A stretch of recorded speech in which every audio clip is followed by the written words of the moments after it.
Under the age of 18, please make sure you have your parents' permission to tune in.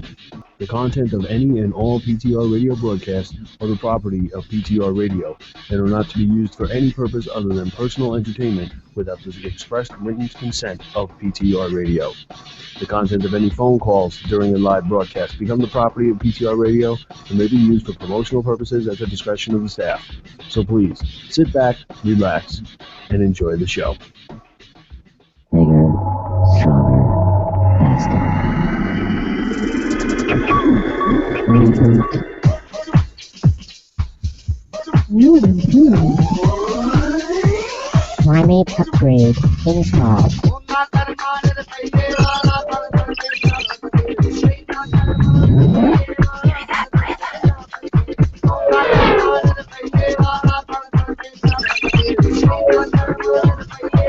You go, no go for launch. Red ring, online. Nicotine hot tub, check. Frosty beverages, ready. Lucrative flame, available. All systems functioning, green lights across the board. We have clearance, Clarence. Roger, roger. What's our vector, Victor?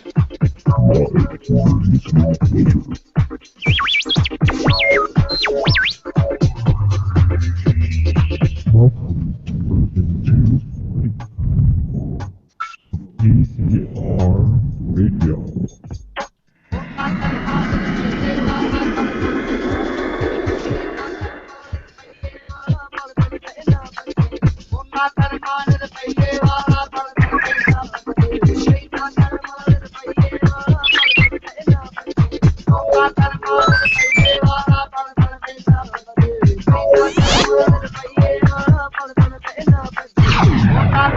And now, live on the World Wide Web, this is Faster. That's right, ladies and gentlemen. This is PTR Radio, and a little bit abrupt there. We didn't have I didn't have anything planned after the opening because it's been a while since we've done one of these things. Yeah. And as you can tell, it is now guest host by Bruce Springsteen. Yes, 'cause unfortunately... that would make you the E Street Band. Yes, because unfortunately Shaggy has been suffering from Beverly poisoning. Yeah. Yeah. Which we will get into a little bit later. Mike, that made no sense to you whatsoever, did it? No, it didn't. I'm just I just got hit with terrible news. Uh-oh. Robin Williams committed suicide this morning. What? No way. Now, did you run that through Snopes to make sure? Because this is... It's on TMZ. Oh, it's got to be true then. I don't... Entertainment Weekly is putting it out there. Boy, that is not good. That is horrible. CBS News, CBS World News Tonight reported it as breaking news at the end of their broadcast. Yeah. That is not good at all. I'm getting a call right now. Hold on one second. You guys go. Yeah. So. Hello. I don't know what to say about that. That's. We just started talking about it. He was 63. All right. Bye. Yeah, 63, and apparently he was suffering depression. There was rumors that he had fallen off the wagon, and that's a part of the reason that his show, what was it called, The Crazy Ones? Yes. Yeah. That's part of the reason why it tanked, or part of the reason why he fell off the wagon was because it tanked. I don't know. Yeah, one way or the other. It's sad. I mean, according to the Entertainment Weekly article, the publicist didn't confirm it was a suicide, but he said Robin Williams passed away this morning. He's been battling severe depression of late. This is a tragic and sudden loss. The family asked for privacy as they grieve. I guess he had completed filming his parts for the third Night at the Museum that's coming out in December. He recently signed on to reprise his role as Mrs. Doubtfire in a sequel. Yeah, you know what? I had just seen the promo for the Night at the Museum thing, and it actually looked pretty good. I was skeptical about a third one, but it did look good, and I had heard about the Mrs. Doubtfire thing. Yeah. I had heard about it. I didn't know I was actually signed for it. I mean, I knew about his early troubles, especially, you know, back in the 80s, because that was the cocaine years for a lot of people. Right. Yes, and he talked about, you know, when he got off, or when he got sober, that was a big part of his stand-up act. About Yeah. how he used to feel when he would do drugs, you know, just terrible. Yeah, one of the best inside the Actors Studio, because we've talked about that from time to time. One of the best ones ever. In fact, one of the longest ones ever is the Robin Williams inside the Actors Studio. Now, Mike, I know you don't normally watch that show, but did you by chance see that one? Hold on. Now you're getting calls about it too, because my wife called me and asked me if I knew about it. Yeah, we're talking about it.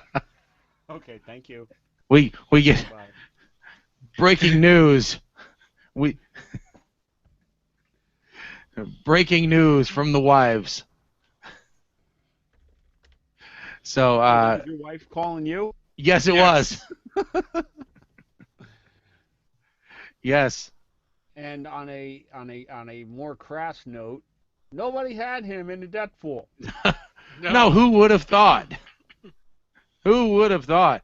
But Mike, hopefully you're updating Facebook right now, saying, you know, we're sad to hear about the loss of Robin Williams. However, in true PTR fashion, no points awarded.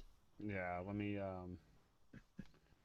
We laughed through our pain, and with that said, no points awarded. Nanu. Nanu. Yeah, I mean, you know, what would Robin do? He would post no points awarded. That's what he would do, and then he would grab someone's pink shawl and pretend to do, you know, Hindu humor.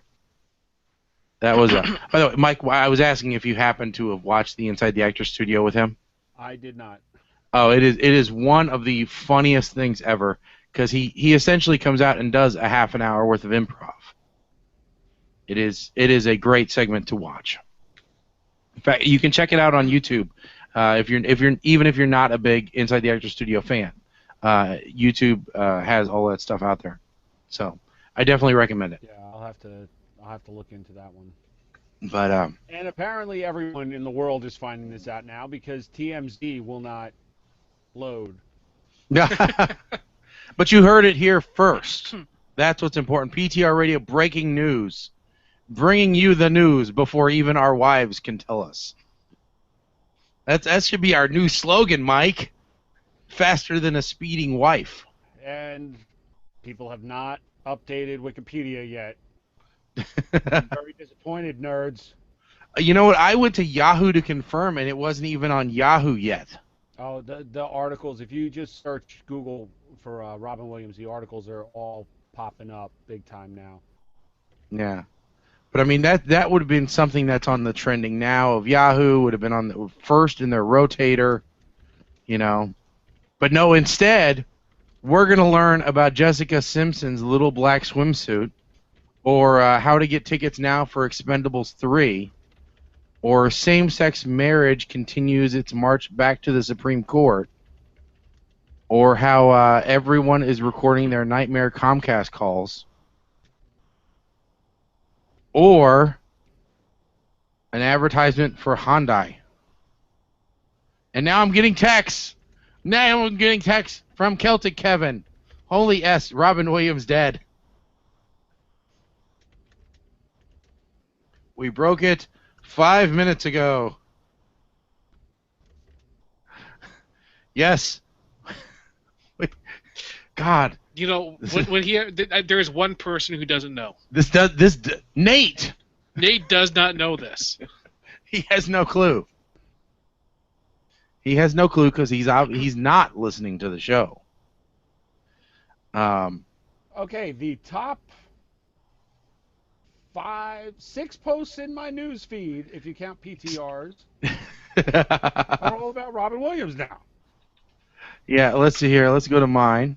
And I hate to be crass here, people, but y'all could have been in on the PTR death pool.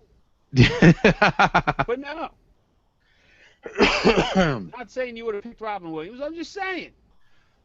So far, I have us and your wife. Those are the only ones that have said anything yet in mine. That's it. But we broke the news. So that is great. I love this. Never have we had a death announcement while we were on the air. No. We have not had coverage like this. And for it to be our first show back, in such a long time, this is perfect. I wish my voice would hold out. Then it would be just absolutely a great thing. But right now, it's time for a drink. And George Takei is posting about it now, too. Oh, okay. Oh, Lord. So. This is terrible. No, I agree. It's completely terrible. Cause of death is believed to be suicide via asphyxiation. Asphyxiation. That is not a good way to go. No. That means he either... one of the other sites said probably carbon monoxide poison.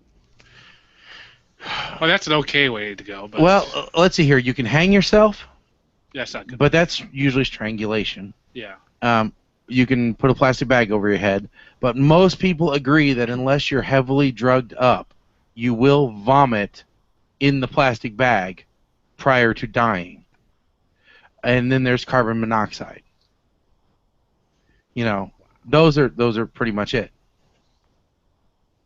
So, well, it's Oh, yeah, it's trending on Facebook now. Oh, yeah.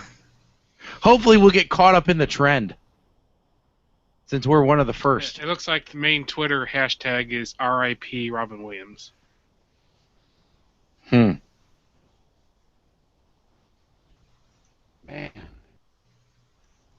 So.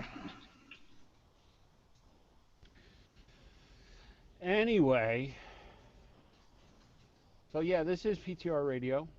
We've missed you. Yes.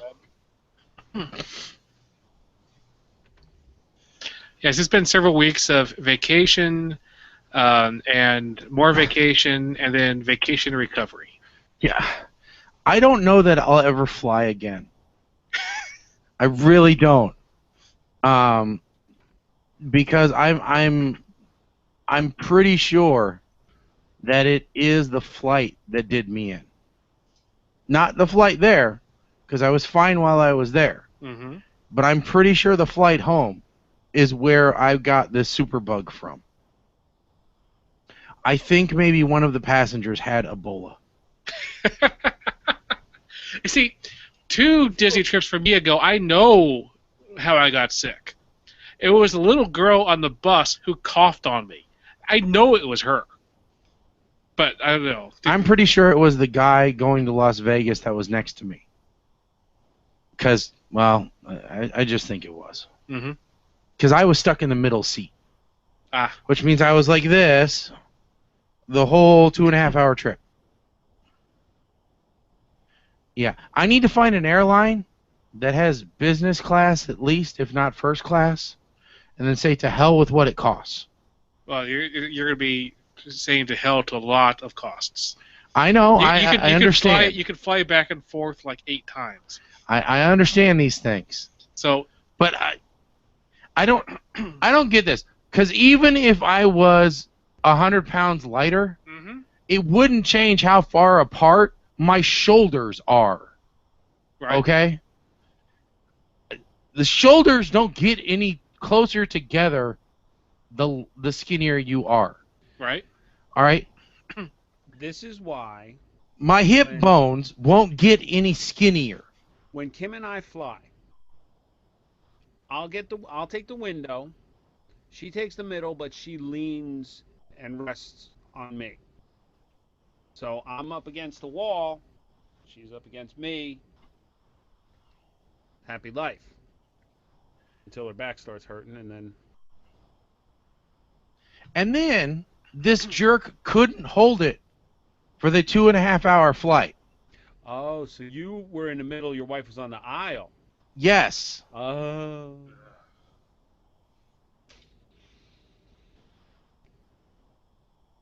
I always get the window seat. Unfortunately, it there just and didn't leave work out. Yeah, I understand.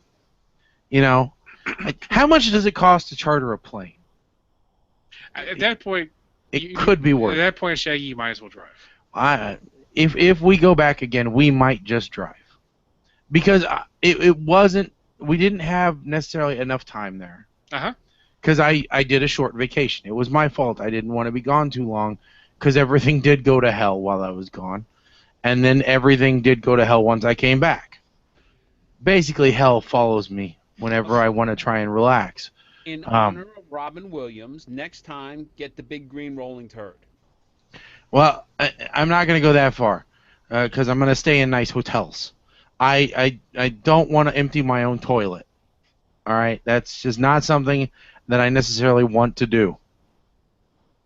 That's why you stand in the RV, you sit at the rest stops. You still have to empty number one. Okay. Unless you know a magical potty that, doesn't, it just disappears. Yeah, I have the thing that Kevin Costner had in Waterworld. The bumper dumper? That you pee into it and then you can drink it. No? No. Okay. Not gonna happen. Solar still for your urine? No? No, I'll get the survival straw instead. Okay. And I will drink the bad pond water. Actually, somebody said that's something everybody should have in their survival kit is a survival straw. It's good for like 100 gallons. There's a lot of things that people should have in survival kits. The problem is that if everybody had them, then there's no point in a zombie apocalypse. Well, there's really no point in the zombie apocalypse now. I hate to tell you. Well, yeah, there are, because I have a bunch of friends that I know for a fact would get wiped out. And maybe I shouldn't even call them friends. They should be acquaintances, because I wouldn't be too hurt by it. It's like the old werewolf test, right? We're running away from the zombies. Guess what? I'll trip you up. I just have to be faster than you. That's the way it works. So, anybody that believes in the zombie apocalypse, I'm not friends with. Not friends. So, all right, but yeah, back to my vacation. Huh? Producer Bill doesn't? No, he just likes to have fun. Okay. With the zombie apocalypse. All right. So, which, by the way, he volunteered to. He had volunteered. I didn't check it in time. He volunteered to take my place last week when I couldn't be on. Yeah, the problem with that would have been none of us know how to hook up to CWE. So you and I are going to have to get together to figure that part out. I could have been here and just been silent. Or I could have faked sign language. All right, we need contingency plans. Yes, we do. Okay. So, yeah. Anyway. But I went on vacation, and it was a great vacation. It was a really great vacation. And one of the reasons it was a great vacation is because of Colin. Colin did a ton of work for my vacation. We said this before I went, that Colin was my unofficial Disney travel agent. Colin just went above and beyond everything that he needed to do in making sure that I got to all the restaurants that I wanted to get to, and got me the special. In fact, a lot of people who found out that I went to Disney were very, very jealous of everywhere that I got to go. And it's all because of you, really. So my wife and I have something for you. Okay. And really it just kind of starts to tell you how much we appreciate what you did. Well, thank you. So. Yeah, my favorite was when I sent you the text to say, "Hey, I noticed that you've got a new Fast Pass. Do you want to have me reschedule your dinner for you?" I was like, it felt a bit stalky-ish. I was like, Thank you very much. No problem. So I know that you do a lot of camping, so I figured that shields would be good. Yes, very much. So. Yes, I was sending Shaggy daily emails with what the weather was going to be and what time that he should get there. And yeah. So, it was fun. in fact, so much so that my niece, who's getting married in October, would like to reserve your services for planning her trip if you're up for it. Sure. All right. So I will hook you two up, and then pretty soon you'll be able to do this as a real legitimate side job. Yeah. Just planning people's Disney trips. That would be great for you. You get to the point where you start having to have take responsibility and start worrying too much. It's just like nah. So, but I did have a great time. In fact, I was telling somebody today, since my voice was kind of back finally today, about the roller coasters that I went on and things like that. And one of the things, because I never got to talk about this, was the first day there we were in Animal Kingdom, and so we went on Expedition Everest, which is a great roller coaster if you ever have an opportunity to go on it. It's a lot of fun. You don't go upside down at all on it. No. Which my wife really liked. She liked that roller coaster. She had a lot of fun. Good. And so I thought that she was going to like some of the other roller coasters we went on because she enjoyed it. So a few days later, we went to Disney Hollywood Studios. Okay, and we went on the Aerosmith roller coaster. She did not have fun on that roller coaster whatsoever, because, and first of all, I had trouble finding it, because I'm looking for a roller coaster. Well, this is an indoor roller coaster. There is nothing outside. So I'm looking and looking and looking, and I can't find the damn thing. That was one of my favorite rides. So so finally I found it. And then we had our fast passes, so we got through real quick, and so we're sitting down. And one of the things that I absolutely love about Disney is all of their harnesses for their roller coasters. I think just about every one of them came over your shoulders. Yeah, over the shoulder. Almost everything at Disney is large person approved. It's large person friendly. I like it. Yes. It's fat friendly. So we sit. Or as they call it, poo sized. Okay, I like that.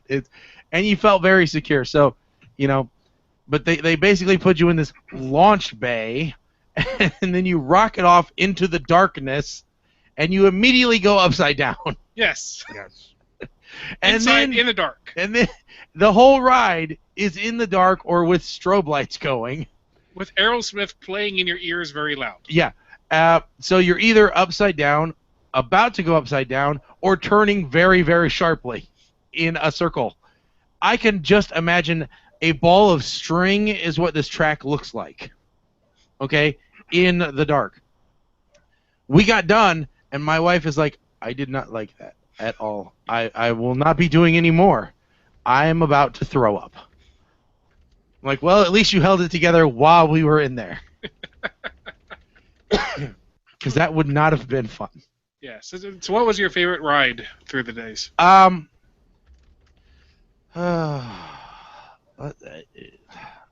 favorite ride. I will have to say probably the Everest Expedition was my favorite ride, just because it was so different and but my favorite overall experience was the Star Wars tours.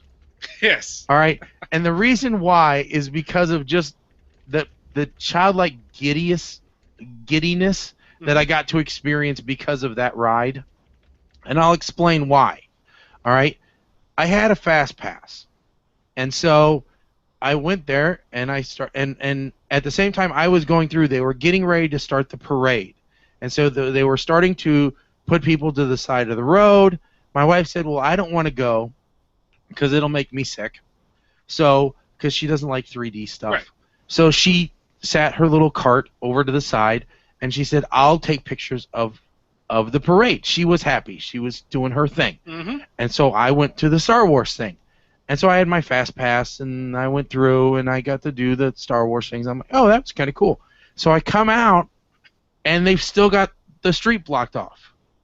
I can't go meet her because she's across the street, and you're not allowed to cross the street. Right. Because the parade's about to come through.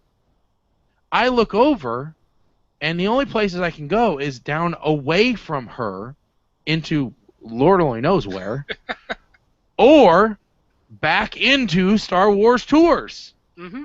And there is no line. There's a 0 wait time. So I go back through because I can just walk up and go again. Yes. I walk through the general admission line all the way through the wait stops. I get to the gate. The guy lets me through. I get to where you get ready to go into your little slotted car thing, and the guy there goes, well, where would you like to sit? What? Yeah, where would you like to sit? I don't care, wherever you want. Well, sir, how about I give you your own row? That'll work. So I sit in the middle of my own row and go through again. It was great. I was like a kid in a candy store. I got to go through twice. I'll tell you, when I usually go, which is like early December or January or February, pretty much the parks. That's pretty much how the parks are. You can a lot of times just walk on the rides, and yeah, it's a great thing. I felt like a little kid. There was only one ride that really even upset my stomach even a little bit, mm-hmm. and that was the Mission Space one. Yes. And that's because I took the orange ticket. Yes. Which is the aggressive tourney, ticket. Yes. Line, which you recommend. Colin sent me a note that day. He's like, all right, you have a fast pass for Mission Space. The green ticket is boring. You want the orange ticket, which is spin and turn and everything. Angie wants no ticket. Yes. And so he said, you'll have a lot of fun. And so that was a lot of fun. It was a little bit, like I said, it was a little bit unnerving, but it was still good. And the other one at that same park was Soarin'. Yes. Which I know you told me, which, Mike, that's like sitting in a, I want to say sitting in a hang glider, but it's similar too, and you go over like the California area. It's really nifty because you don't move very far, but they have these high pressure fans and everything blowing on you, so you feel like you're really moving. They smell like you're moving. Yeah, you feel like it. Because they're like spraying orange at you. Yeah, and it's a really neat kind of experience, but you're not. That was the thing.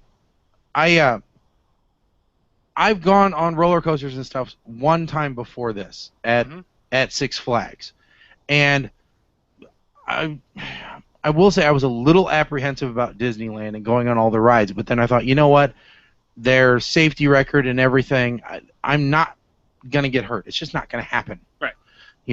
As long as I follow the rules and do everything I'm supposed to, I'll be fine. The only one that I was a little bit worried about at all was Tower of Terror. Okay? And that's just because that ride is different than the other ones, and it's got the lap bar that comes down on you as opposed to the other ones, which is over the shoulder. Right. And you're dropping straight down. Uh-huh. And that's a bit disconcerting.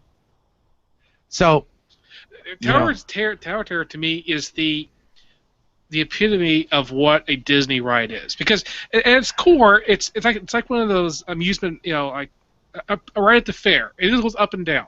Yeah. But it's packaged so well. It was a really cool ride. Like I said, I was a little bit of trepidation about going on it, but it was a lot of fun, and I'm glad I went on it. And That's the one that I said aggravated me in typical Disney fashion, because you get to where you're going inside and you think, yay, it's time to go on the ride, we're almost there. No, you still have all of the feeder line inside.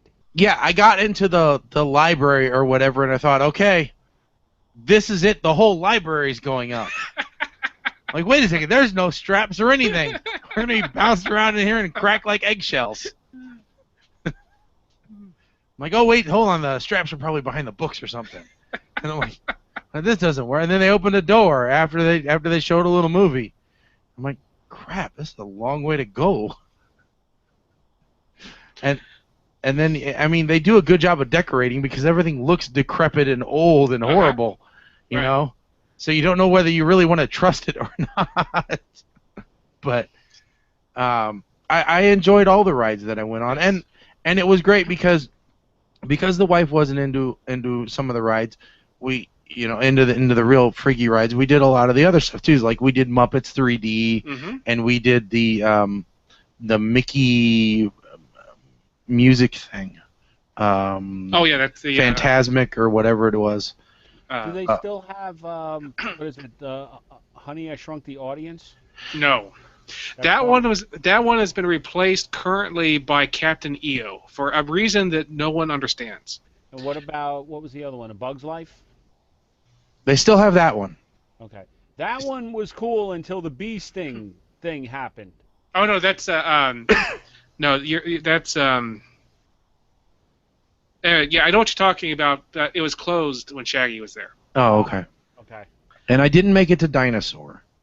I kind of wish I'd have made it to Dinosaur, but I didn't make it to Dinosaur. See, it's been a while since I've been there. Is Test Track still there? Yes. Test Track is still there. It was kind of raining, so they had kind of shut that down. So I didn't get to do that one.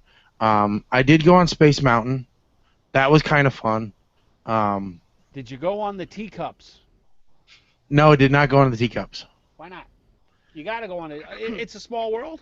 No, didn't go on a Small World. She tried. You got to go on Small World. Angie tried, and Shaggy had no... I didn't care. It's not that I didn't want to go. It's just that we had other stuff that we were trying to do. So. It probably had a long line. It's just as stupid. Yeah, and so, I mean, I went on a lot of different things that, you know, because I had fast passes for a lot of stuff, but then I also did other things that I didn't have fast passes for, and I had never been there before, and so I thought, well, I'm going to go through. So I went through like Pirates of the Caribbean, which I had a fast pass for, but you know what?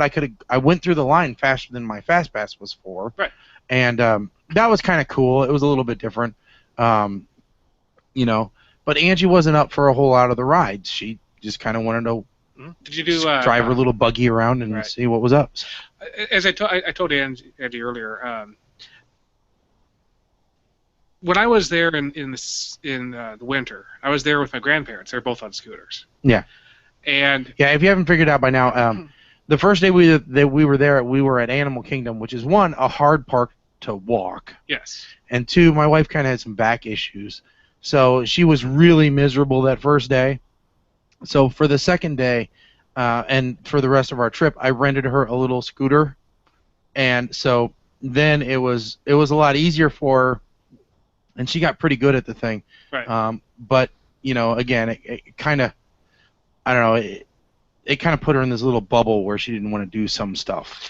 But also, it's just, I think everybody at some point in their life should be forced to go somewhere busy like Disney World on a scooter, or helping someone who is on a scooter. Yeah. It makes you a better person. Yeah, it was really difficult for her to kind of get through some of the crowded areas because people just didn't want to move.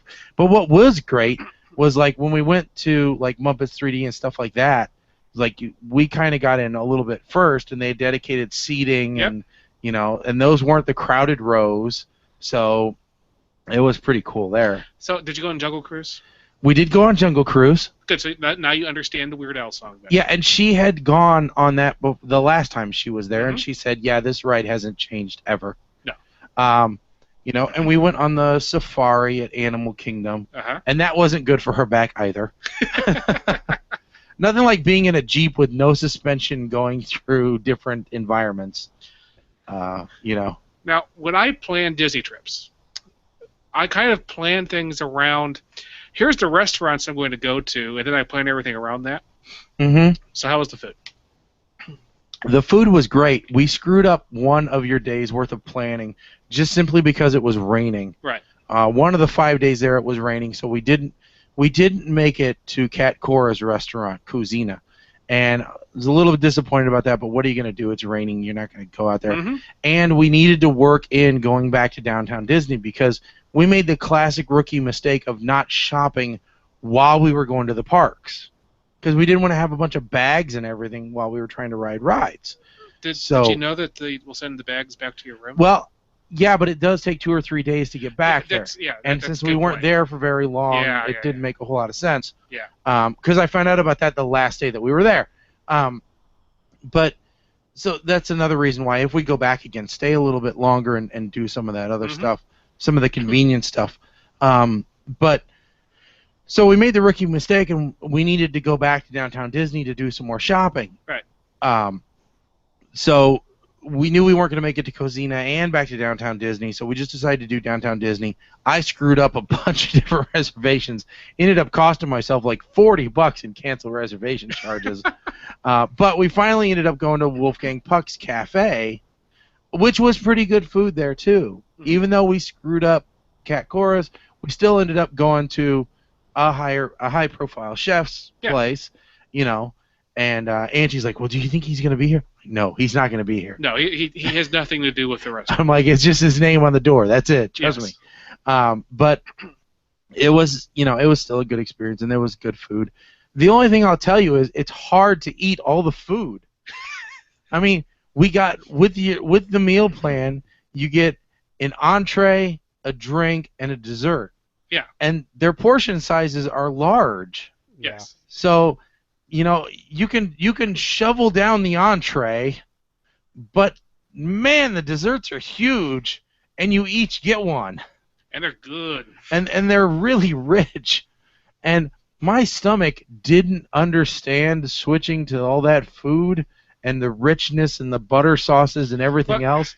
So it's like every night when we got back to the hotel, I didn't have to worry about clogging the toilet at all. Well, can you imagine, though, because you were on the regular dining plan.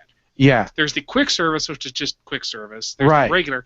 But then there's the deluxe. I know, which includes appetizers. Which includes appetizers and multiple table services, like 3 table services a day. I know, it's ridiculous.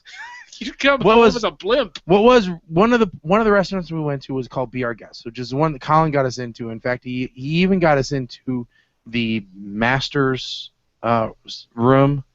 You could have been in any room. Well, we were in. They said specifically that someone had requested that we be in the Masters suite or Masters room. Oh. So I figured that was you. And so we got in the very special room, which was private dining, which is where the Rose is, and all the Slash stuff and everything. It was very cool. Turns out our waiter is from Joliet, Illinois. He's from here, or pretty close to here. And he was because you find people from all over the place there. Right. They go everywhere. So, and he was really cool, and he'd had kind of a bad night because he had one table next to us that placed their drink order, placed their food order, and then decided they wanted to move out into the main dining hall. So he was going to lose his entire tip, after he'd done all the work. And they were a bunch of foreign trash. Right.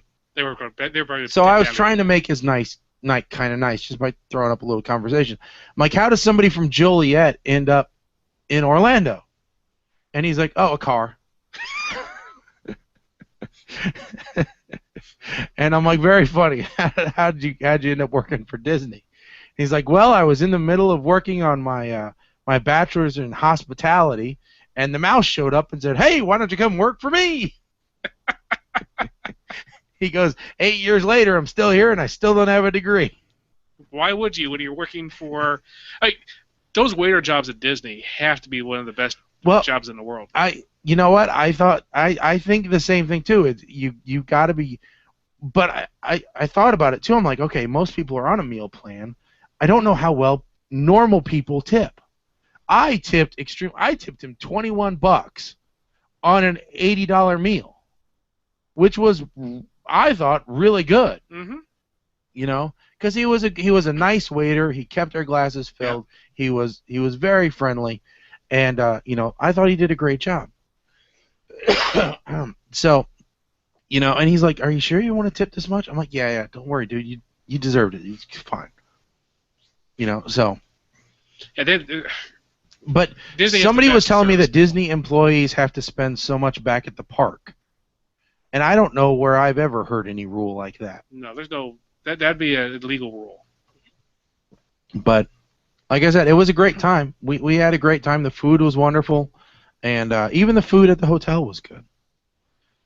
So, you know, everything was really good. And How was the hotel? There's not a place I've stayed yet. I probably wouldn't stay there again, just because it was very value. We won't call it cheap. We'll call it value. Right. Because if I had a large family that I was taking there, that's the kind of hotel I would want. Because it is a place to sleep and to store your stuff. Right. It has a pool. It has a pretty nice pool. You know, it's got some decent decor, but it's not a couple's retreat. Yes. And it is a long walk to get to your bus stop. So, you know, and they don't have very many single rooms. Mm-hmm. A lot of them are designed to be opened up to each other. So, Right. if I had a big family, I'd go there again. Mm-hmm. Me personally, if we go back, we'll go to one of the upper ones. Moderates. So. I stick to the moderates. Don't go to the deluxes. That's just. So, you know, but like I said, it was a very good vacation. We had a lot of fun, even though I got sick afterwards. I told the wife that from now on, because I realized I've kind of been shirking my responsibilities as of late, which is why we went on this trip. I'm like, every year we're going to go on vacation. We're going to do something. We're going to get out of this town, and we're going to do something. Every other year, we'll make it a big vacation. We'll go and we'll do something meaningful. We'll do a cruise, or we'll do a Disney, or we'll do a New York, or we'll do a something. Because she's been dying to go back to upstate New York again. So, you know, I gotta make those things happen. And you know, so, and then I'll have better stories for the radio show too. Yeah. But that's all stuff that's down my, you know, going on in my world. And then I've just been recovering on my second run of antibiotics now. I came back, I was good for one day, and then the next day I just had a cough that wouldn't quit. Went to the doctor, you know, they say you can't go to the doctor's office for 3 days. So stretched out 3 days, went to the doctor's office, they gave me a Z-Pack, which worked last time I took it. This time it got rid of the cough, also got rid of my voice, and I walked into an ear infection. So, you know, then they're like, all right, well, something's definitely going wrong. So, yeah, now they got me on more meds, and I'm finally getting better. I had to DJ a wedding Saturday night with this voice. Can you imagine that? And we'll talk about that in the second hour. But I want to hear. Did you put like the black bouffant and the beard and like, yeah, this is Wolfman Jack here at your DJ wedding?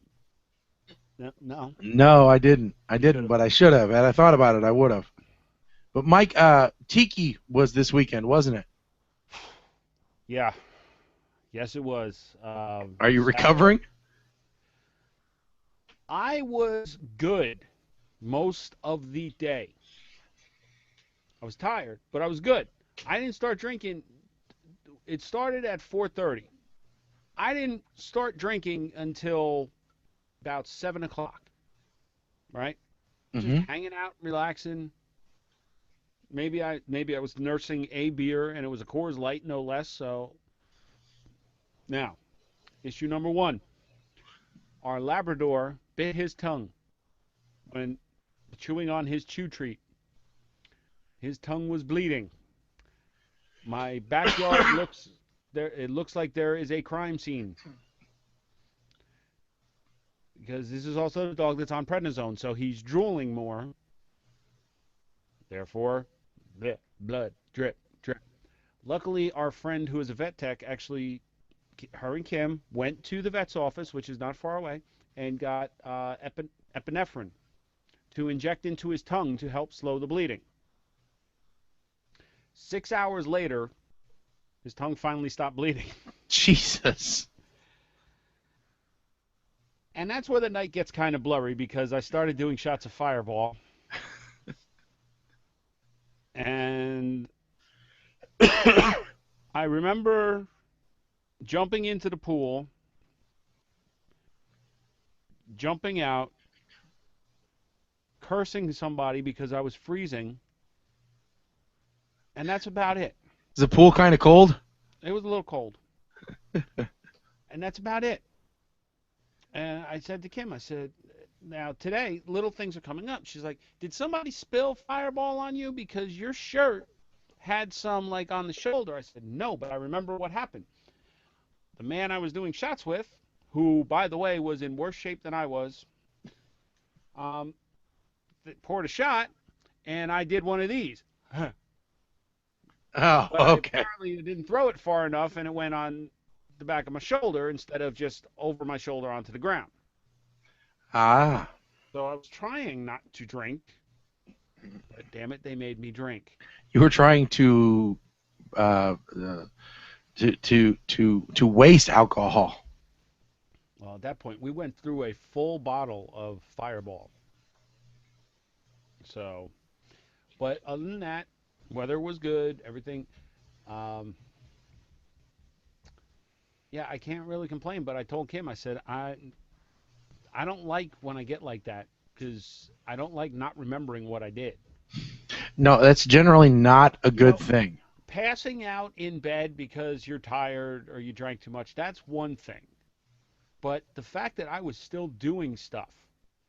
Apparently, she gave me clothes to change into, to get out of my wet clothes.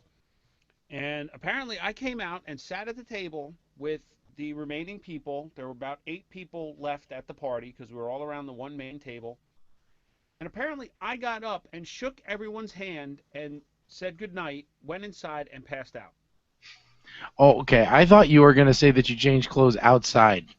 No. In front of everyone. Oh, no. Because that would have been really funny. Either that or you were going to say, I stood up to shake everyone's hand and I was only in my boxers. No. I went inside to change. And I guess I was standing in the bathroom in a towel, just looking at myself in the mirror, trying to warm up for about 15 minutes before Kim came in and gave me clothes to change into.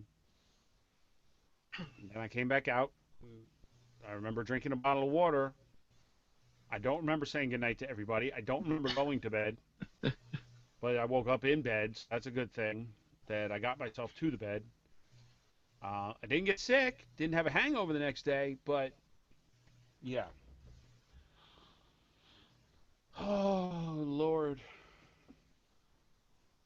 So, yeah, right before the show, because we're going to have storms tomorrow, we had the 2 big pop-up canopies. Had to take those down because they're not waterproof. Why I don't know, but I don't want the frames bending on me. So yeah, fun.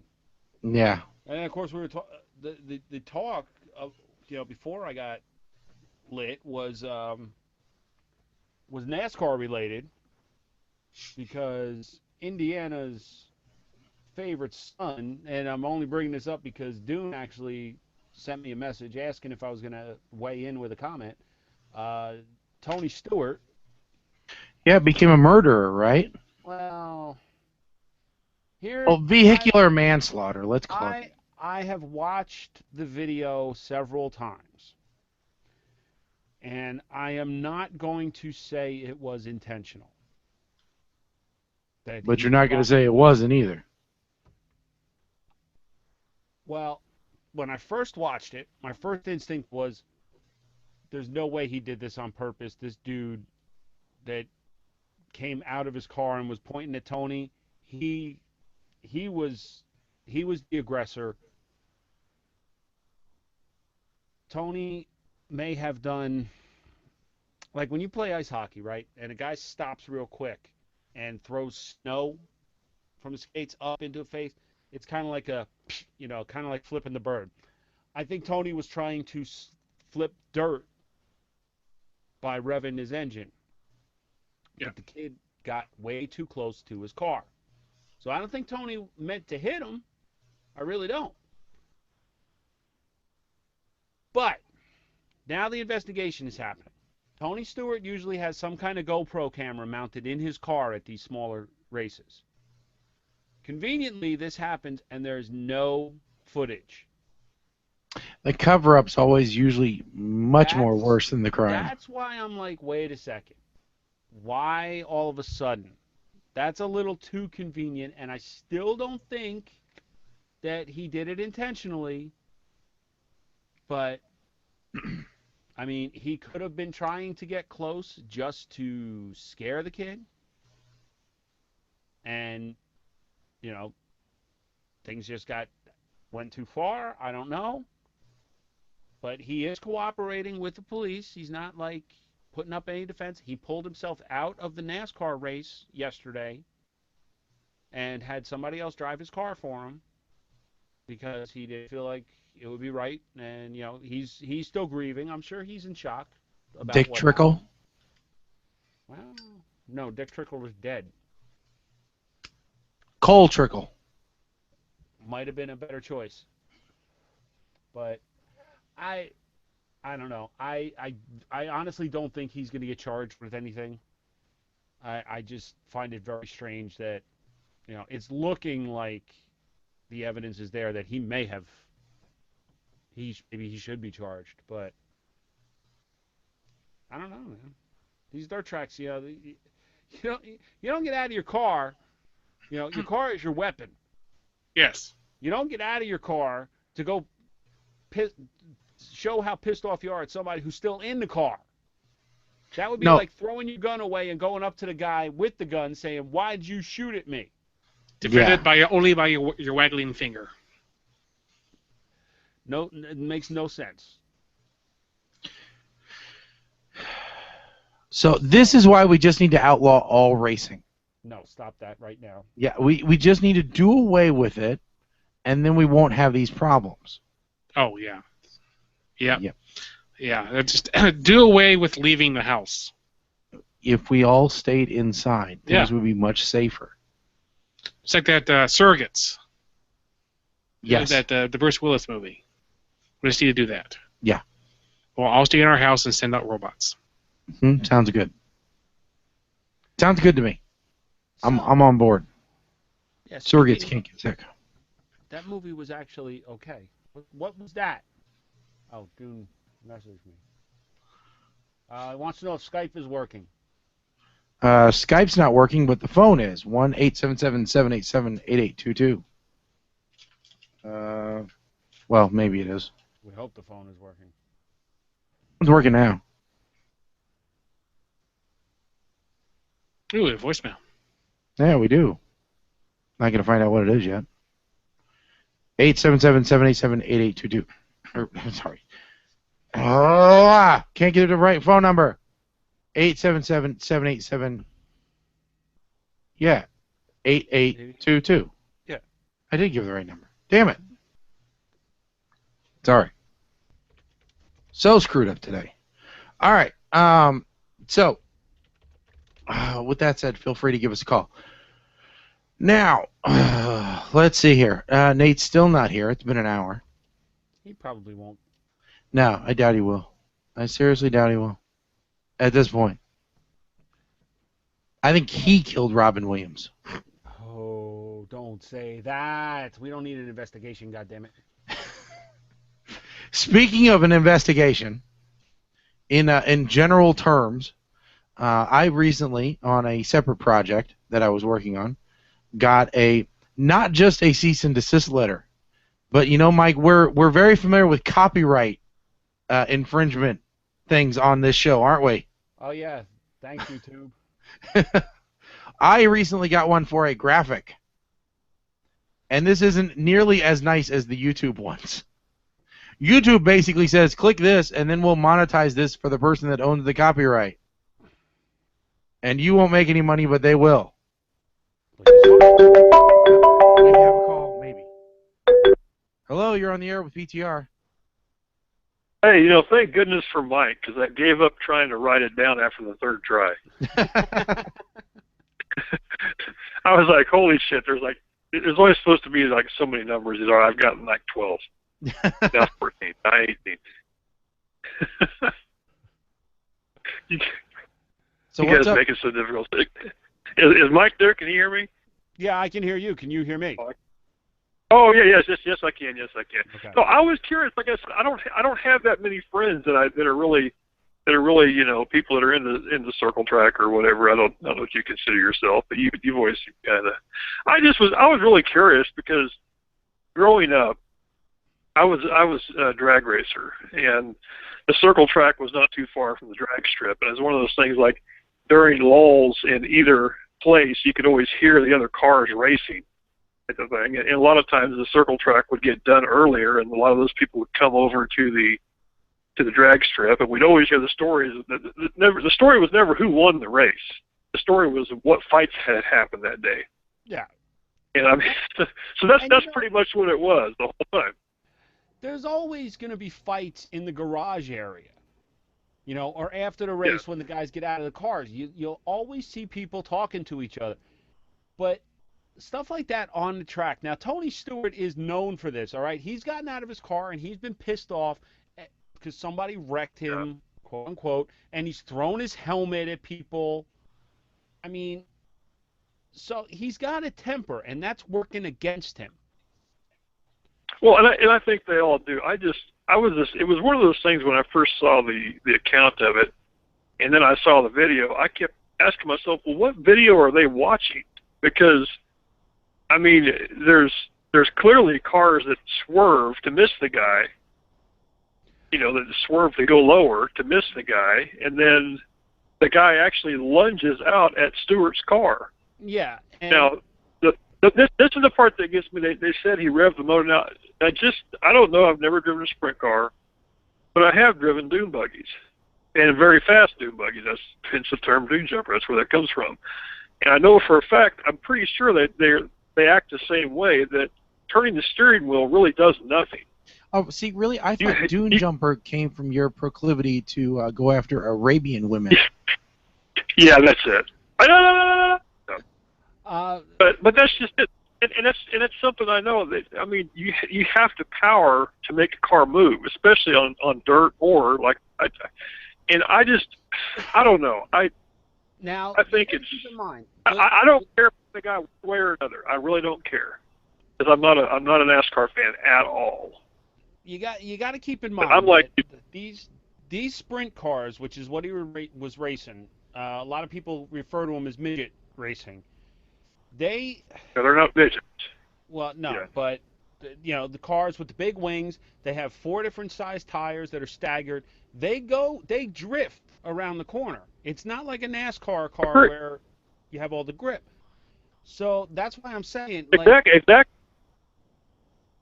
He very well could have been trying to. Now, when you watch the video, you see the one car swerve down to avoid him. So it's possible that Tony didn't see exactly where he was because the other car was blocking his view. Well, and of course it is dark. I mean, the video is very dark in that term. The guy's wearing all black. Yes, and it's the consensus is that Tony was trying to essentially rooster tail him, like spray dirt his way. Mm-hmm. And the kid just got too close to him, so it was like it was kind of like a perfect storm to happen. The kid got too close. Yeah. To Tony, was trying to spray him. I truly do not believe it was intentional, and it is very sad. But the lesson learned here is don't be stupid and confront another driver on the track. Well, that's what gets me is like that's like next level stupid. It really is. Yeah, and I don't. That's why I never understood. I don't want to take away from the tragedy here because the kid died, and that overshadows everything. Stupid. I don't want to say that it's his fault and I'm so too bad, but at the same time, you think he would have known better. Now, was he pissed? Did he know that it was Tony Stewart, famous NASCAR champion, that did this to him, and he was trying to get exposure by confronting him? Was he trying to egg it on? I don't know. Yeah, I think that'll be yet to be seen, because I do know people said that guy was known as a hothead too. Yeah. And So, I don't know. I was just a little shocked, like I said, because I've seen the accounts, and it almost seems like people are really trying to twist it hard one way or the other. And I mean, just from being objective from what I saw, I mean, I just can't imagine. I can't imagine jumping out in front of a car on a return road at a drag strip. no. You know, I mean, I just look at it. I mean, yeah, I just like, come on, really? You know, No, I mean, I don't know. But I was curious, and I appreciate your opinion on it, because I know you follow that stuff pretty close. Yeah, and I mean, I'm sure you've had it where if you're drag racing, right? It's a little different because you guys have your own lanes, right? There's not supposed to be any contact, and if there is contact, then you got bigger problems to worry about. Usually the drama that happens during a drag race is something that happened on the starting line and you're pissed at. Usually that's where that comes from. And usually something like that, you would take it to the garage area after the run when you get out of your car. Mm-hmm. So that was my point. You want to now Tony Stewart is known as a hothead, and I think that's working against him here. A lot of people are using that to say he meant to do it, but I just don't see it as an intentional thing, and I'm sure that's going to come out. You know, the question now becomes with Tony didn't race the following Sunday, like I said. You know, the next morning he would. And that doesn't surprise me. I don't think I could have either. I mean, I don't think I would have. Yeah. There's talk now that he may not race this weekend either. So. Yeah. You know, we'll see. Yeah, and I had not heard about the GoPro thing. I mean, and that's a good point. If every single race had a camera and this one didn't, that doesn't help. It's almost like a George Zimmerman thing all over again. Yeah, I mean, I'm not going to say every single race, but he was known for having some kind of like action cam in his. I'm getting freaked out now because Shaggy's got this picture of you up instead of the studio pic, and you're staring at me with this look like I will kill you, little man. Oh no. So here we go. Well, anyway, I'm not going to take up too much of your time. I appreciate everything, and I'm glad you guys are back, and you had fun, Shaggy, and everybody's good to go. And I'm glad to know that we can all call Colin now for our vacation plans. That's right. I was like, hey, what? Yeah, that's right. I was just Disney. Yep. That's right. That's right. All right, you guys. Like I said, I'll let you go. Thanks for talking to me, Mike, and everybody else. You guys have a great day. All right, you too, dude. They're doing good hearing from you. All right, bye-bye. Bye.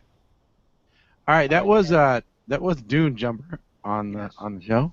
From the Dune and Bob show, and Robin Williams' wife has confirmed that this is not an internet hoax. Robin Williams is dead. Oh. Yep. Gotta have the confirmation, but it is also sad to hear. So, Mike, we're getting more professional, man. We're getting so professional. Let me tell you something.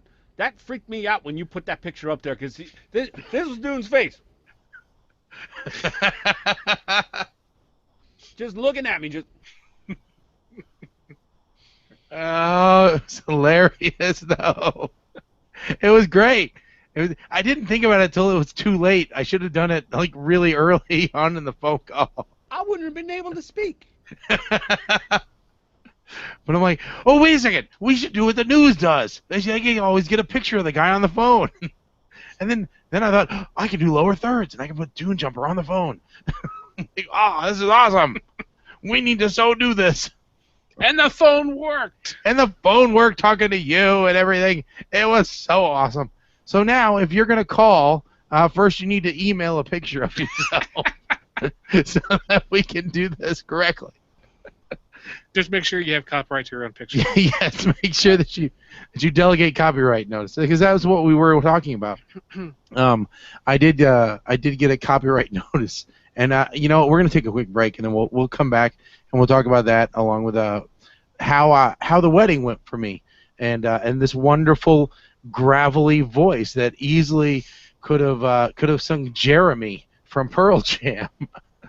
So we'll be right back in just a few. After that, I can give my honest thoughts on Sharknado 2. Yes, Sharknado 2. So stay tuned. This is PTR Radio. We'll be back in just a few. Stay tuned. That's right, folks. It's time for yet another episode of Ape Man and the Cylon, right here on PTR Radio. Last week, we saw Ape Man and the Cylon explore Cylon gender. This week, the Cylon will take a step forward in becoming more human, or human-esque. Would someone care to explain to me how a 7-foot-tall chrome robot becomes more human? Please? Mm-hmm. You're not paying me enough for that. Might do the Sharknado thing, and then maybe we'll wrap it. Someone has decided that he needs a real name. Okay, that's actually a good idea. I'm running out of things to call you. Someone has calculated several names and would like Ape Man's opinion on them. Oh, good. You've put some thought to this. All right, so let's hear what you got. The first name is Juanita. Okay, Juanita is a female name, not to mention a Latino name, and you're not Latino or female, so that's out. Very well. The second name is Mary, taken from the mother of the human Lord and Savior, Jesus Christ. No, again. Female name, Mr. Potato Head. Impossible. No, trust me, it's a female name. Mary is a female name. Cylon meant impossible that Ape Man would know what the third name was. No, you can't name yourself Mr. Potato Head either. Why can't Cylon name himself Mr. Potato Head? Because you can't, Tin Man. That does not compute. Trust me, okay? You can't. What else you got? Those are all the choices Cylon came up with. You're kidding, right? Cylons do not have a sense of humor. Oh, you're killing me. So the three choices I have to pick from are Juanita, Mary, and Mr. Potato Head. Are you telling me that after all of this time, that's all you came up with? Affirmative. Now, what about John instead? You know, he could call you Johnny or Johnny Boy. This is not acceptable. Cylon has offered Ape Man 3 options. Ape Man has selected none of those 3. Perhaps Cylon does not deserve a name. Now, hang on a minute. You deserve a name. We just have to find the right one. You know, what about Flash? Calculating. Flash is acceptable due to the reference to the human movie character Flash Gordon and reference to Cylon's chromed outer shell. And good because you move so quickly. All right. Okay, good. Flash it is. I like that name. Flash is glad Ape Man likes that name. And Flash give Ape Man a hug now. You've been going to Cosmo online again, haven't you? Flash must go remove Ape Man excrement from yard now. No. Get back here and answer that question. The dog shit can wait. No, you answer my question. I told you not to go there. Tune in next time when Flash tries to convince Ape Man he's ready to venture into public. Ape Man and the Cylon, exclusively on PTR Radio.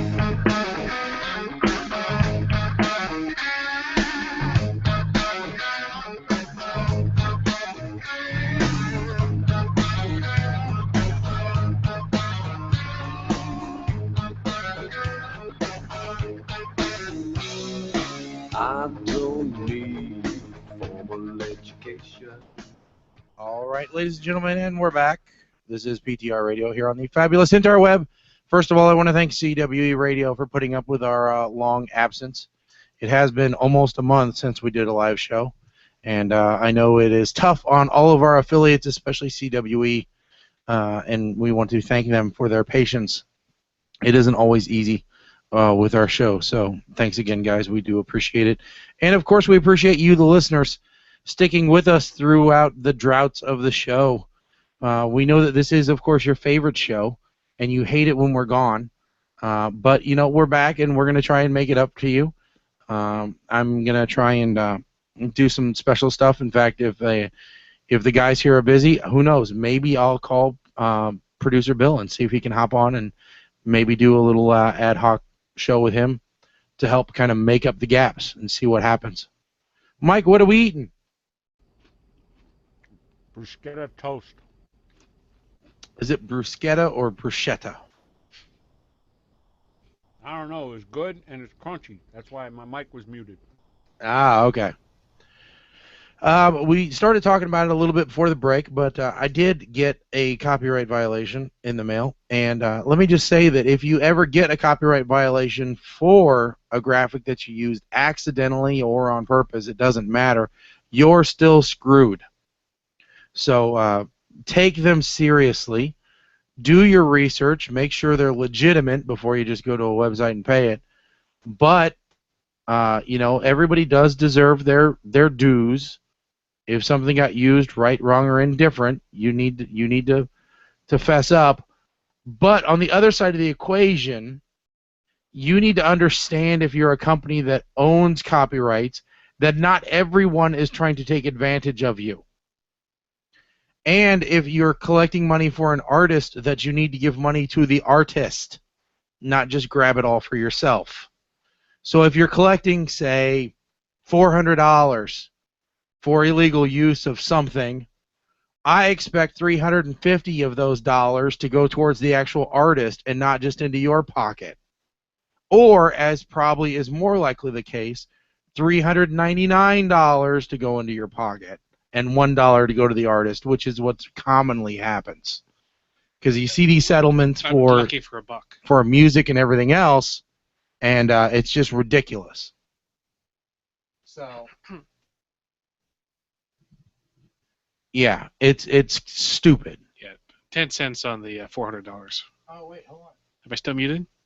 Hello. Yeah, there we go. Now you're back. Hey, guess what? Another channel's dying on the backup mixer. Yeah, just the mute button though. Nothing important. No.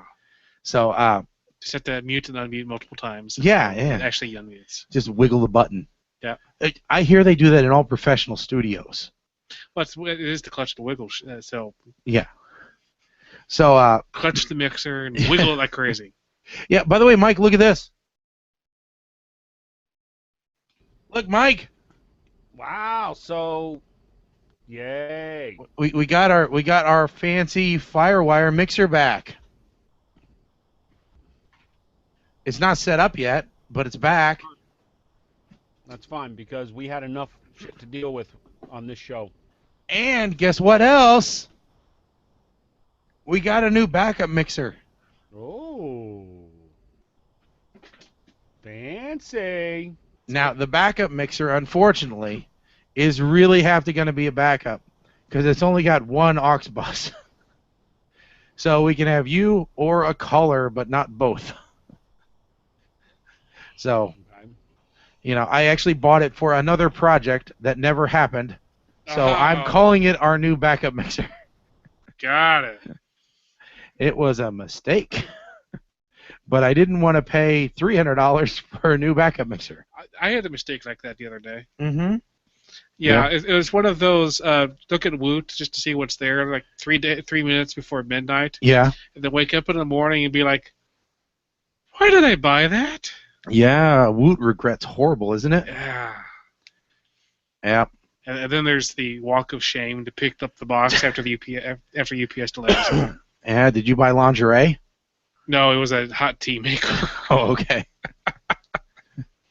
The lingerie would have been cheaper. They sell that, So, Mike, tell us, you had a unique viewing experience, and you have a report that you want to give.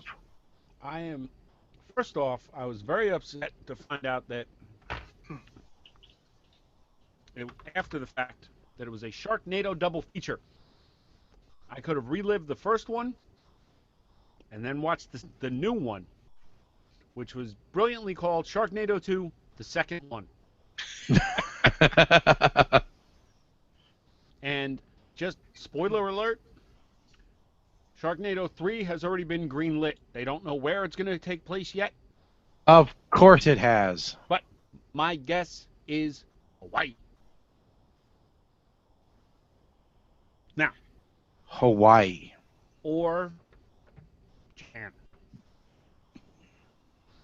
The sharks are pissed off about shark fin soup. Mm. So, before I give all of my notes here, well, actually, I'm going to have to do this side by side. The opening sequence of Sharknado 2. First off, have either of you guys seen it yet? No. No, I was going to see the riff tracks in Sharknado in the theaters, but I ended up being busy that day. Okay. So, there may be some spoilers here.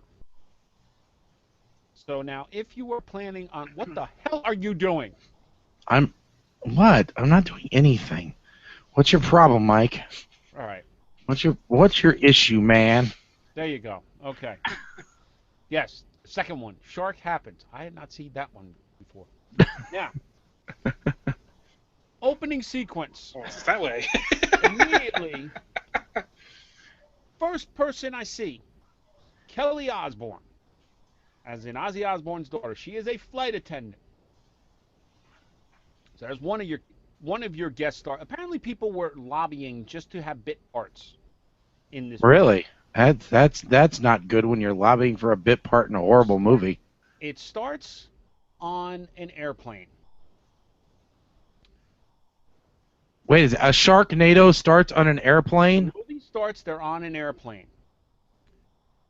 Flying from LA to New York, and of course, the Sharknado starts taking shape as they are getting ready to land. The pilot of the plane is none other than Ted Stryker himself, Mr. Robert Hayes. His co-pilot is the black girl that was in The Craft. I don't know her name, but she wasn't worthy enough for me to look up what her name is. They're talking about what they ate, and they're doing a whole spiel about chicken or fish, which is a classic airplane reference. Yes.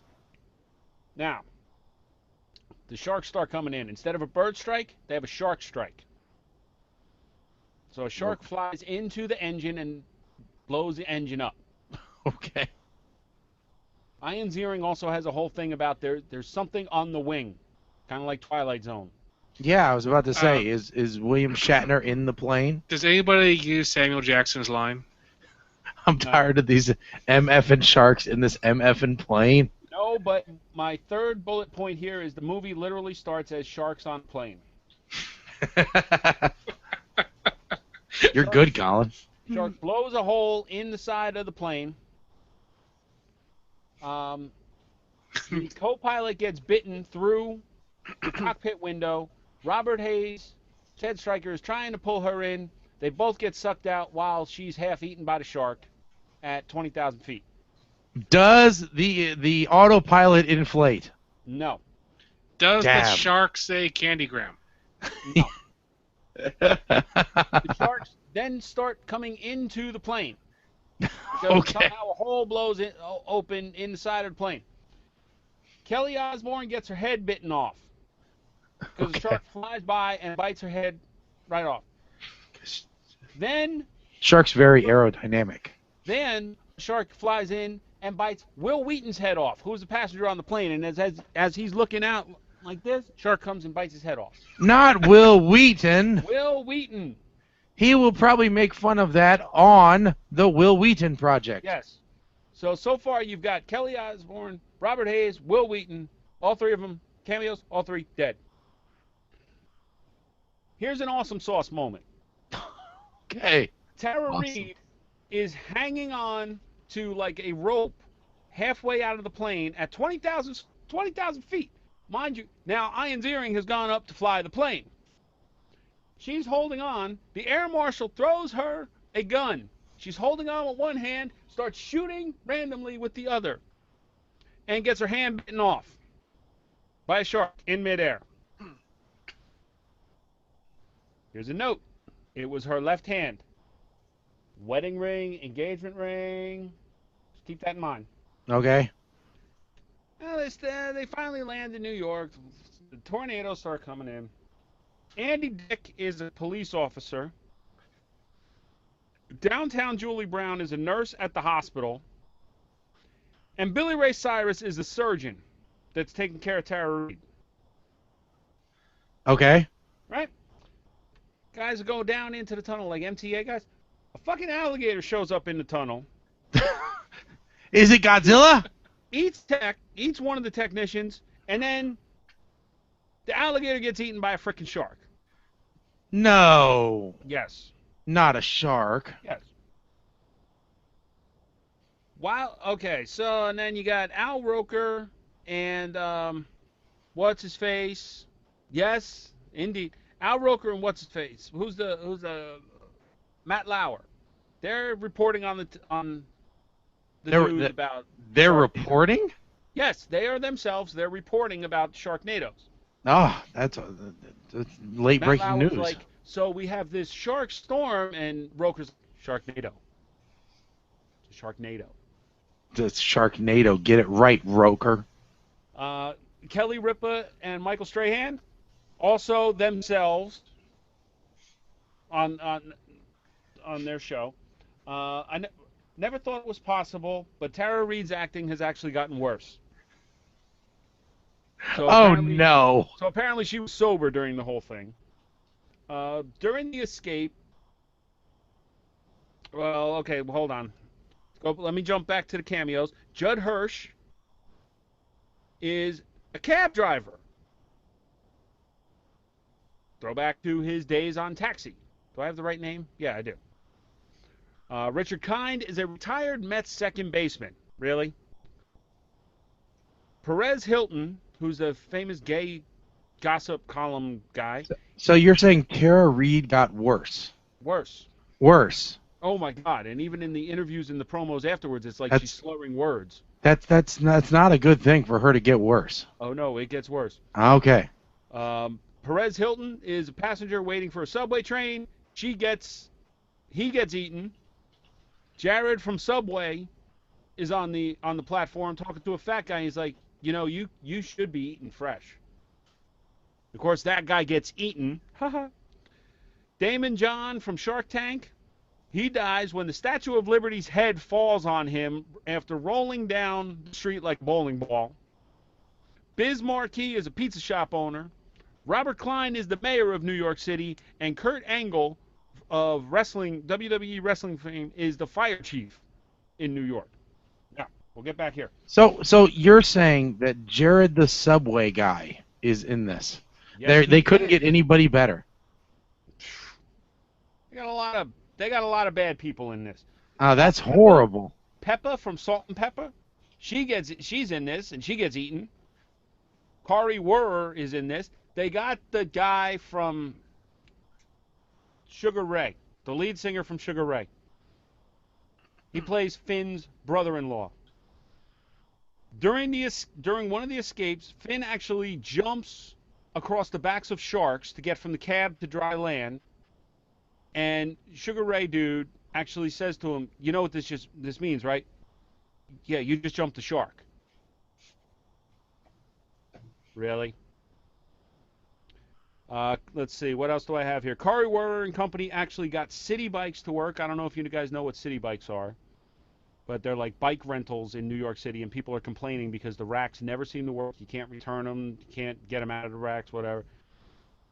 Instead of Sugar Ray guy is Mark McGrath, by the way. Yes, that would be him. Instead of Toys R Us on a bag when they go shopping for weapons in New York. But why do they go shopping for weapons? Because they have to fight off the sharks that are falling from the Sharknado. Okay, couldn't they just stay inside? Well, of course not, because then there'd be no movie, and Ian Ziering needs to try and figure out how to stop these Sharknadoes. Okay, so the Toys R Us bag says, YOLO be us. I guess Toys R Us wanted nothing to do with it. Flaming sharks fall from the sky onto a group of people from down below, and only the black guy in the group survives. So now you know this is fiction. Yeah, that's just odd right there. That never happens. The Weather Channel chick is giving updates on the storm, saying sharks falling at the rate of 2 inches per hour. Wait, you can't measure sharks in inches. Yes, I know Well, that. I mean, technically you can, but... Now, that picture that you have up there... Yeah, For my next note, Finn jumps on top. They give him this chainsaw, which is about a 7-foot-long chainsaw. And he gives an Independence Day type speech that is so phenomenal. It puts the Independence Day speech to shame because it's got more cheese. And at the end, he fires up the chainsaw and just leans back, and a great white gets sliced in half with the chainsaw. That's pretty awesome right there. It kind of is, and I tried to get the audio from it because I wanted to play this speech. I will have it. Well, we probably get a copyright infringement then. Not from Sharknado 2. Let's see. Mark McGrath and his son wind up using super soakers as blow torches because they filled the super soakers with lighter fluid, which makes no sense to me. Yeah, I've seen that. Tara Reid winds up with a friggin' buzzsaw for a hand since she lost her hand. Finn grabs a chain, uses it as a bridle, and rides a damn shark in midair in order to stop from falling. He guides the shark so it lands on the antenna at the top of the Empire State Building, and then he jumps down from there into the observation deck. Believable, right? Oh, totally. The last shark that Finn kills, it's the same shark that bit off Tara Reid's hand. And he gets the wedding ring back, looks at the hand, says, "You won't be needing this anymore," throws it away, and puts the ring back on her other hand.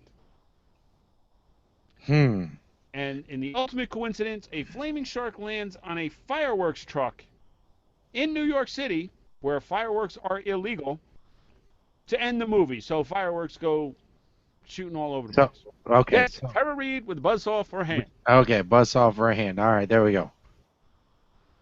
If I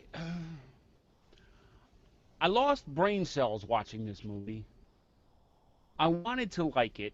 It's pure entertainment. It's stupid, and if you drink and sit there and nitpick it, then it's a great movie to watch. Spot all the cameos. That's the best thing to do. However, I am very curious to see Sharknado 3. Because I don't know how much more cheese they could actually put into a movie. I don't know if it's possible. Oh, so this is the picture of Will Wheaton you were talking about. And you know that's his wife? Yes, that is his wife, and that is before he gets eaten, obviously. Yeah, so. By the way, Mike, I meant to ask you, are you surprised everything's working today? Yes, I am, actually. I'm still pissed off that you have this custom overlay, and I haven't been able to do something like this. Custom overlay, picture-in-picture, Dune on the I phone. really don't care about, because that's too much like work. It is a lot of work, because you're rattling off these names, and I'm like, quick, I gotta find them, I can't find them fast enough, goddammit. But it's pretty cool. Not to bring up things you've already said and risk you ding-donging me with your... Yeah. But hey, it worked. And, oh, no, actually, I can't ding you. Yeah? Because my wife decided that she would take the bell upstairs and use that when I start snoring. She just, ding!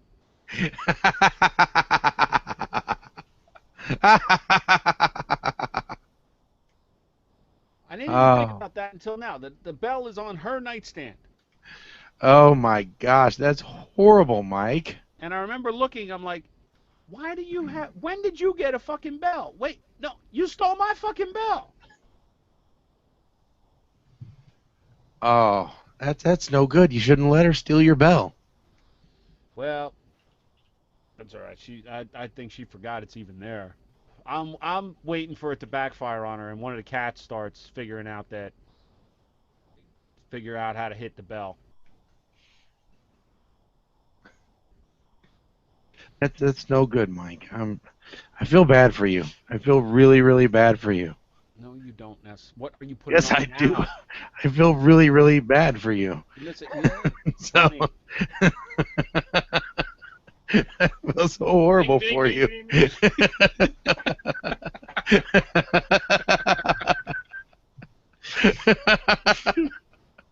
Really bad. Really, really bad. Let's see, does it still work? So horrible.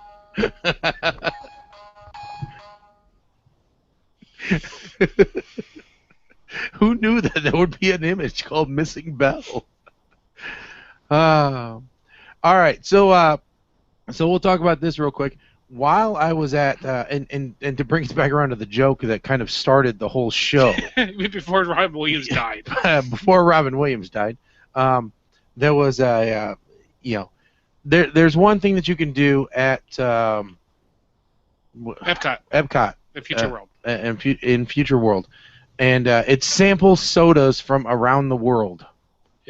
Coca-Cola sodas from all over the world, yes. And so Colin had this great idea that he sent me in his daily emails. He goes, you should really try all these and have your wife videotape you doing it. Because some of them are not so good. In fact, some of them are used as jokes on people. Yes, there's this one called Beverly, which was the joke. But I've heard people have done like a year from now they're going to be going to Disney World with a friend who's never been there before, and they start talking up this soda called Beverly. It's the best soda in the world. It is their absolute favorite thing, and they keep talking it up and talking it up and talking it up until they finally get to Epcot and they get to try the beloved Beverly. Yeah. I did not do that. And I started with that, by the way. Oh, I would have worked up to it. Well, here's the thing. Either I'm really, really weird, or their mixes were off that day or something. Because I didn't mind any of them, including Beverly. I honestly kind of like Beverly. I didn't think it was bad. I thought it was fine. I'm like, all right, it tastes a little bit like, I don't know, sour soda water. It's not that weird. It's soda. It's been described by some people as earwaxy. I kind of think it's kind of like gin without alcohol and carbonated. Yeah, maybe children would find it taste weird. It's bitter. Who don't kids have don't like bitter. Yeah. But I tried every one of their sodas while I was trying to train my wife how to use my phone and take a video, and because I do have this on video and all. It's a little bit lackluster, but it's there, and you'll get to see me in my vacation mode, and trying all these different sodas, going back and forth, and honestly, some of them were really good, and some of them not great. It's not like I'd go back for them, but you just keep trying sodas, and it's okay. Yeah. None of them were horrible. Free. It's free, so why the hell not? Yeah. So. It was kind of a good time and just something to do. The only bad thing about it was I had just bought a Coke before I went in there and drank all that, and then I went, I kind of wasted money on a soda because I could have filled up here. Yeah. But.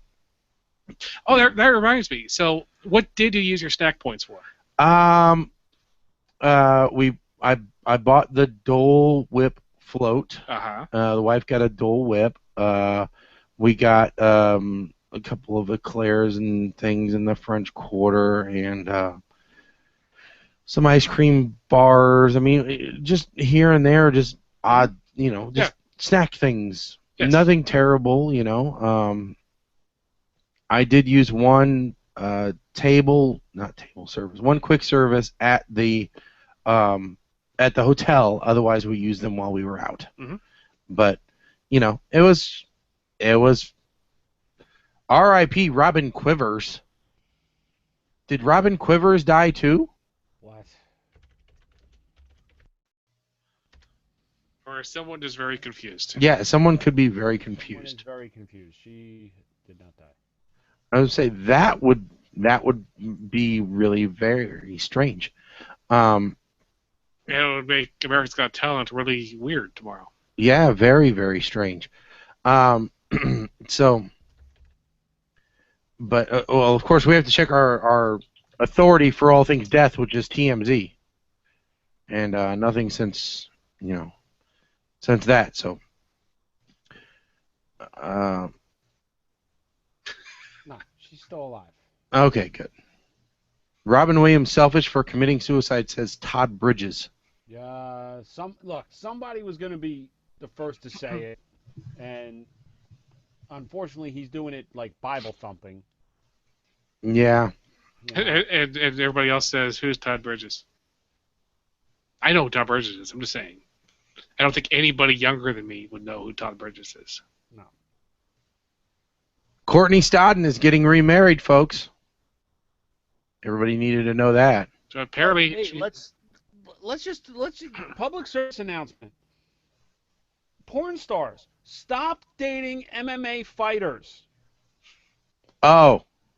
All right, Jenna Jameson got the shit beat out of her by her MMA boyfriend. Now this Christy Mack. First of all, the guy's name is War Machine. War Machine. That's warning sign number one. And apparently they were broken up.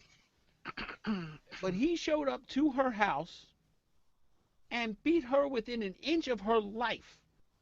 The pictures that they show of her in the hospital, oh my fucking God. Yeah, the before and after is ridiculous.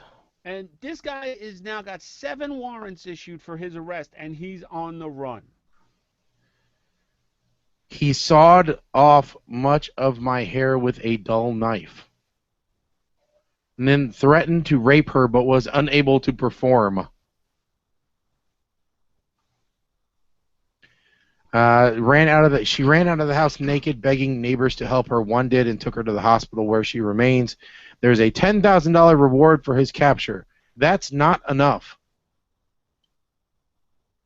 Wait, how much? $10,000. Well, that's just for tips, right? It just says there is War Machine is on the run. There is a $10,000 reward for his capture. That's all it says. I mean, yeah, the before and after pics are just... Yes, Dog the Bounty Hunter versus War Machine. Go!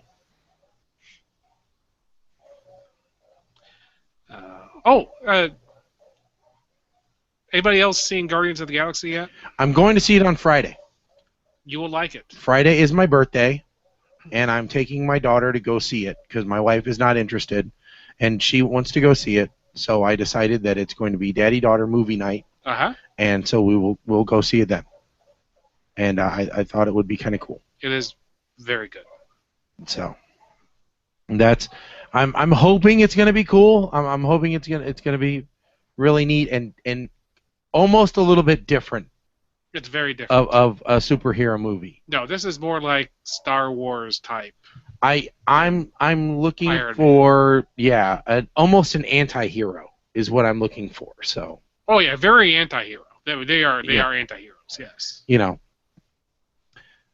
Yeah, that's what I'm going for is something like that. So, hopefully that can be pulled off without any problems. So, but anyway, I'm looking forward to seeing that. Although I am a little pissed that evidently Teenage Mutant Ninja Turtles knocked them off the top after 2 weeks. It's kind of difficult for it not to. I know, but I'm not interested in Teenage Mutant Ninja Turtles whatsoever. I am interested in Teenage Mutant Ninja Turtles. There are 2 things I'm not interested in. What? Michael Bay and what's her name? Yeah, Fox. Yeah. Forget her first name. Yeah. What is she doing? Yeah, Megan Fox. Fox. What is she doing in a Michael Bay movie again? I thought they hated each other. Well, she washed his car again. That's all it takes sometimes. Let's just get this out there, too. I posted up a status earlier this week that the first trailer for the behind-the-scenes Saved by the Bell unauthorized movie on Lifetime. You know, Uh-huh. this thing looks so bad, I don't even think I'm going to watch it. Wow. You know what? There have been a lot of back and forth about that, and you know, I guess Mark Paul Gosselaar, is that his name? Yeah, Zach. Gosselaar. Yeah, Zach and Screech, not the best of friends. I guess Mark Paul and whatever in the hell his name is, Screech, highly disagree on what went on behind the scenes. Mark Paul says there were not sex, drugs, or any of that stuff going on.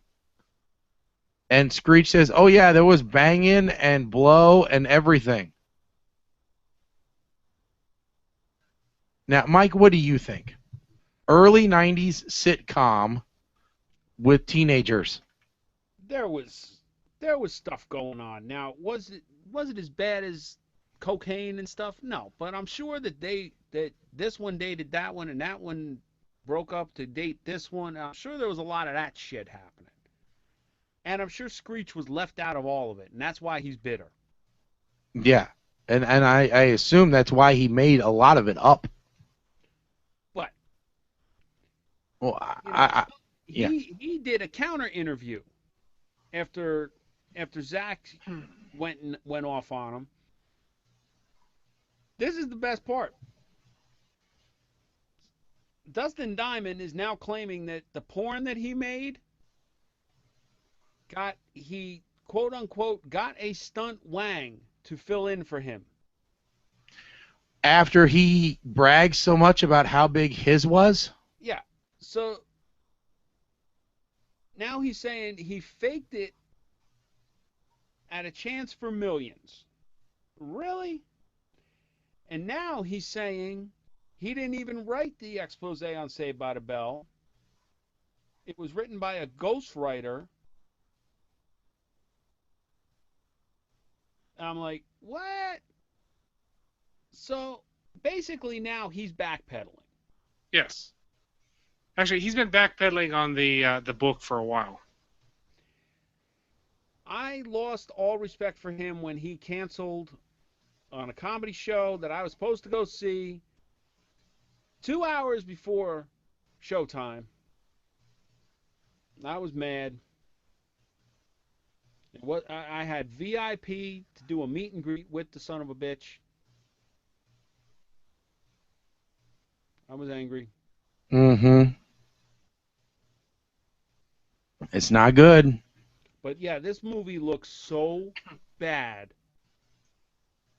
that it looks like it makes Sharknado 2 look like it should be nominated for Best Picture.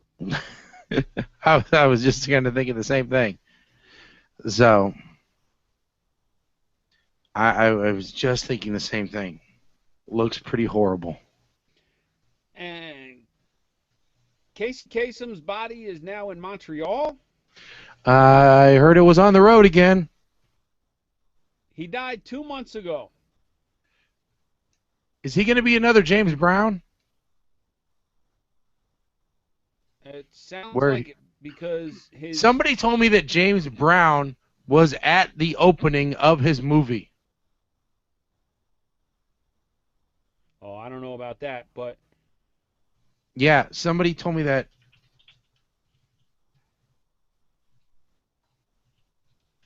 Let me see if I can find this. That his body was actually at the movie. Well, apparently Casey's ex-wife is trying to take his body to Norway. Let me go back to this. And the reason she's keeping his body moving is because Santa Monica PD wants to do an autopsy. And Casey's kids believe if they do that autopsy, they're going to find incriminating evidence that Gene was basically committing elder abuse. Yeah. And the autopsy is being ordered because one of Casey's daughters filed a complaint alleging that Casey developed a fatal infection as a result of Gene taking him on a multi-state car ride to evade the family. So, every interview I've seen with Gene Kasem since her post Ghostbusters tour, she has been a complete nut job. You know who she is, right? What her most longest term role was? No, what? She was Carla on Cheers. She married Eddie. Or she wasn't Carla, I'm sorry. She married Eddie, Carla's ex. Okay. Eddie was the hockey player. Right, okay. Okay? And this was Eddie's bimbo, blonde-headed wife. That's Gene Kasem. She was the one that danced with Rick Moranis at the party in Ghostbusters, was she not? May have been. Let's see. Yes, I think. Let's see, was she in Ghostbusters? Yes, she was.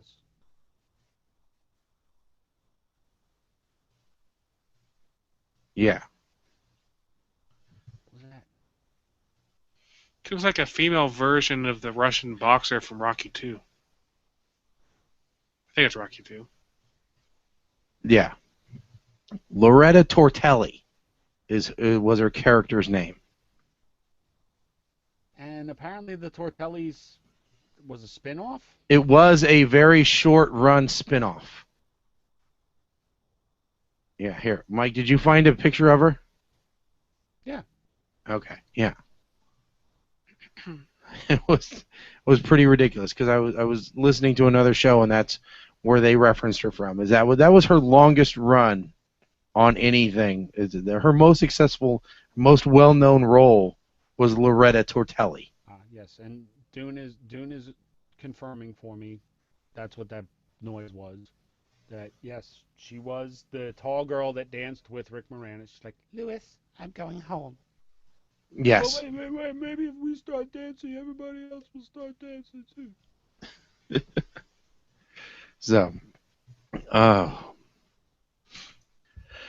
right. So, let's see here. What else we got for this evening? Anything else exciting going on, Mike? Hmm. I'm going to put the video of me tasting all the sodas on our YouTube channel. So that'll be a bonus video. If you're on our YouTube channel, you'll be able to check that out. Oh, I do want to talk. Let me finish up. We'll wrap up on this. Like I said, I did DJ a wedding on Saturday with this horrible voice. And it was a bit of a strange wedding, but there was a couple of good ideas. So if you're planning a wedding or helping someone plan a wedding, I have a couple of interesting things for you. All right? Let me start off by saying this. We did a spin, and Mike, you can tell me whether you've heard of either of these things, because neither one of these things have been done around here very much. As far as I know, I'm the only person that has actually done either of these in this area. All right, so first of all, the dollar dance. Everyone is familiar with dollar dance. Am I correct? Yeah. That's where the first thing you do after you get married is whore out your wife. Exactly, that is what you do, and yourself. And it takes forever. Couples hate the dollar dance, but it makes them quite a bit of money, especially if you have a large wedding. In this wedding that we did, at the bride's, this was actually the bride's idea, but I'm going to steal it because she's probably not going to be get married again, at least for a couple of years.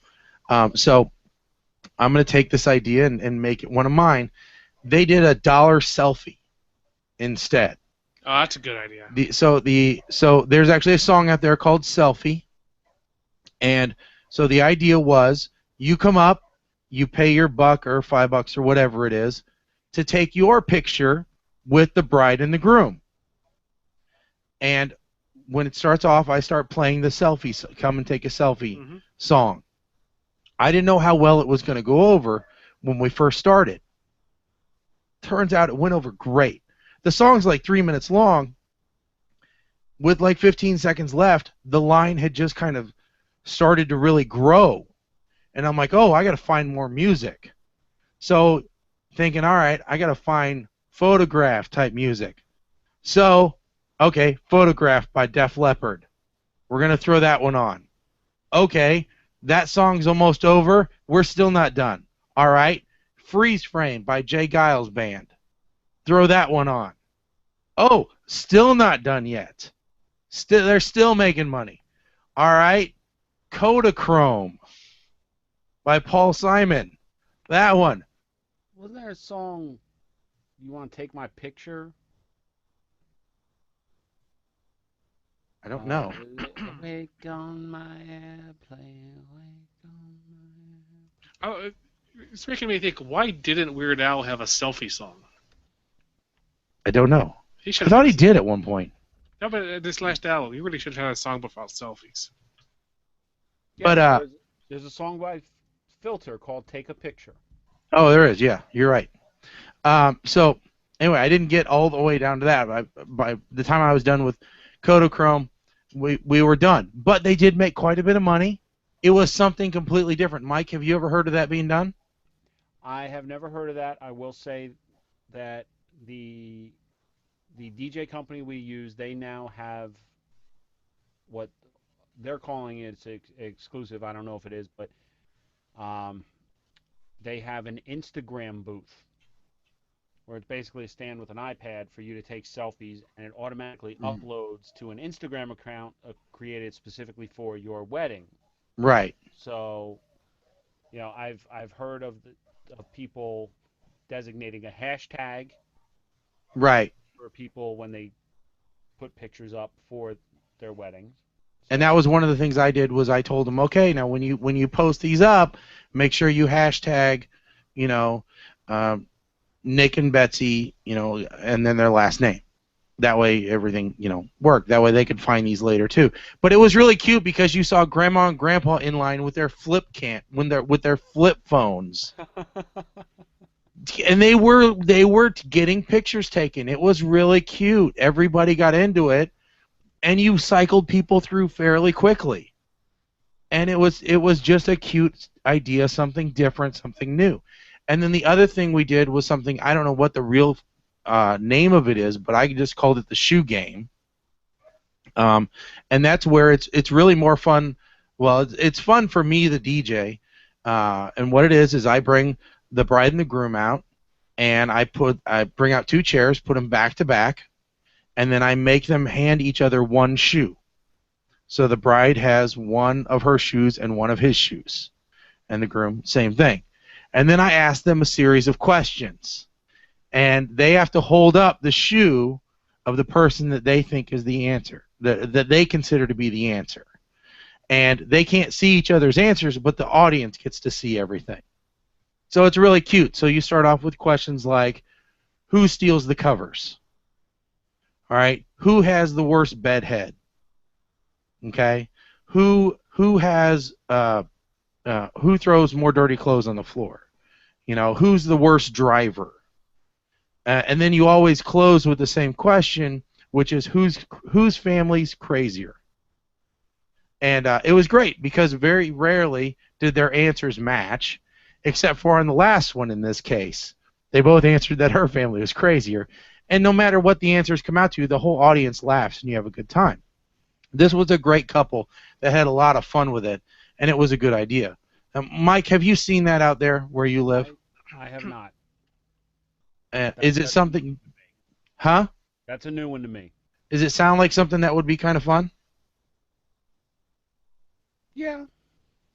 I mean, it's a little bit embarrassing for everybody, but it's a lot of, you know, it went over pretty well. We had a lot of good laughs with it, yeah. And I limit it to 5 or 6 questions. You're not there forever, yeah. You know.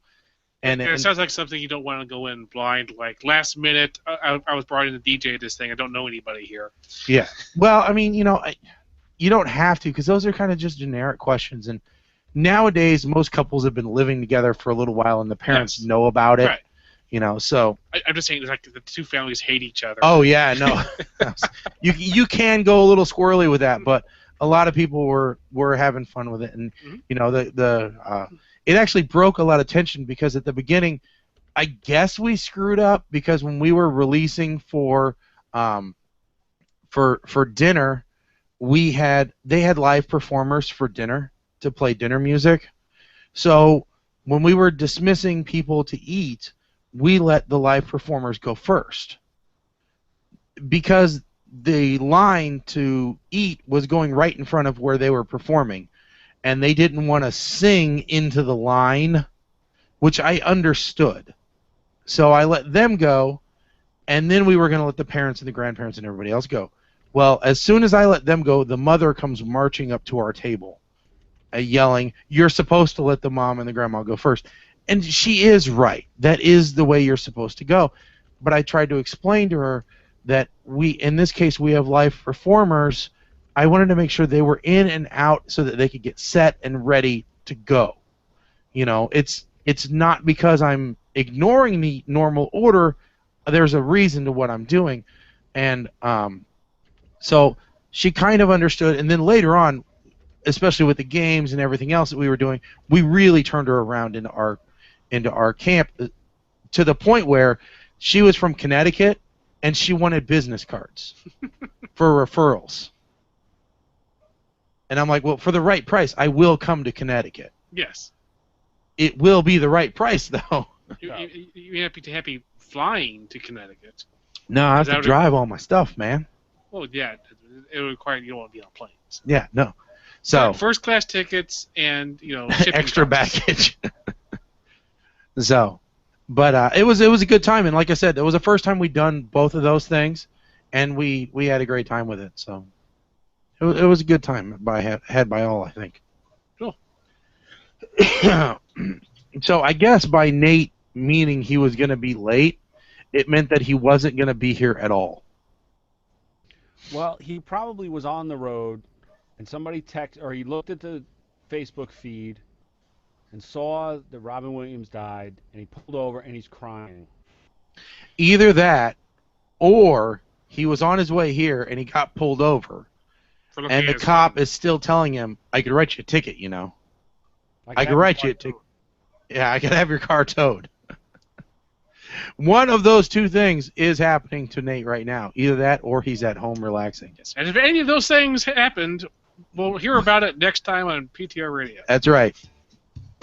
So with that said, we are done for the evening, folks. If nothing else, we will be back on the 25th. So the 25th of August. I will see if I can maybe get another show in on the 11th, but for sure on the 25th we'll be back. Oh, I might not be here. Okay. Well, we'll figure something out. Shelter is having a charity golf outing that I'm volunteering at, so I don't know if I will be done in time for the show or not. Okay. Well, maybe you could just be late like Nate is. Maybe. You know, just tell us that you'll be late and then never show up. Just don't be late like Robin Williams is, because that would be racing. No, don't be late like Robin Williams. So, with that... If nothing else, I might have great stories to tell. Yeah. I've never been to a golf outing where there wasn't stories to tell afterwards. Never. So, with that said, folks, don't forget to leave us a voicemail, 877-787-8822. Tell us what you thought of the show. Email us, show@ptrradio.com. Check out our website, ptrradio.com, or our Facebook. And as always, our Twitter, @ptrradio.com, or @ptrradio, sorry. We are looking for you to get a hold of our other social media aspects other than Facebook, because Facebook is not letting us get to everyone that we want to. So make sure you sign up for Twitter and like us on there as well. So with that said, I am a raspy voice Shaggy. I am Colin. I am Mike the Ape Man. And we are out of here. Later, folks.